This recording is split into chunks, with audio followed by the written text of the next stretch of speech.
అండి, welcome to my channel హరిత Kaveti vlogs. ఈరోజు కర్రీ వచ్చేసి చామగడ్డ పులుసు. దీనికి కావాల్సిన ఇంగ్రీడియంట్స్ ఏంటియో చూసేద్దామండి.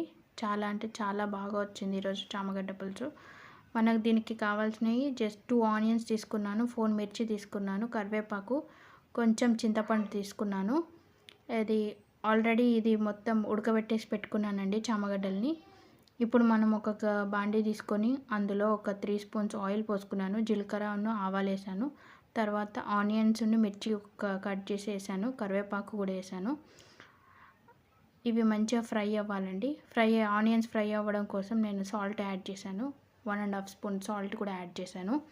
ఇప్పుడు ఇది మంచిగా ఫ్రై అవ్వాలి. ఆనియన్స్ కొంచెం ఫ్రై అయిన తర్వాత మనం అల్లం వెల్లుల్లి పేస్ట్ వేసుకుందాము. పులుసు కాబట్టి నేను పచ్చిమిరపకాయలు పొడుగ్గా కట్ చేసి వేసాను. ఇప్పుడు 1 టేబుల్ స్పూన్ నేను అల్లం వెల్లుల్లి పేస్ట్ వేసాను. అది కొంచెం ఫ్రై అవ్వాలి మంచి ఆయిల్లో. అది ఫ్రై అయిన తర్వాత మనం పసుపు యాడ్ చేసుకుందాము. ఎందులో అయినా సరే అల్లం వెల్లుల్లి వేసినప్పుడు మనం మంచిగా ఫ్రై అయితేనే కర్రీ టేస్టీగా ఉంటుందండి. ఇప్పుడు 1/2 స్పూన్ నేను పసుపు వేసాను.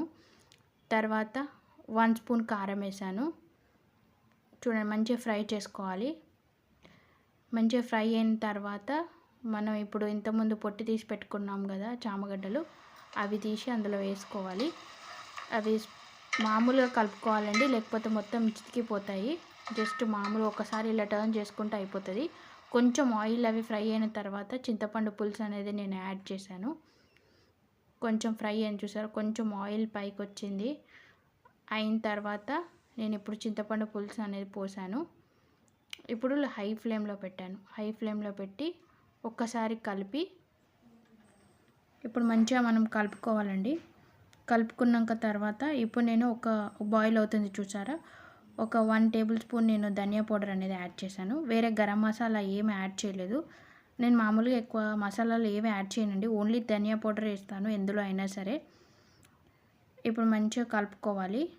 హై ఫ్లేమ్లో అది ఒక 10 మినిట్స్ వరకు మంచి బాయిల్ అవ్వాలి. అప్పుడే చిక్కగా దగ్గరికి వస్తుంది. ఇప్పుడు మసులుతుందండి.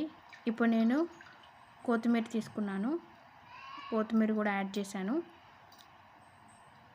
యాడ్ చేసిన తర్వాత ఒక 10 మినిట్స్ అలాగే వదిలేసాను. అదే బాయిల్ అవుతుంది, ఎందుకంటే మనం హై ఫ్లేమ్లో పెట్టాం కదా. చూడండి, మొత్తం బాయిల్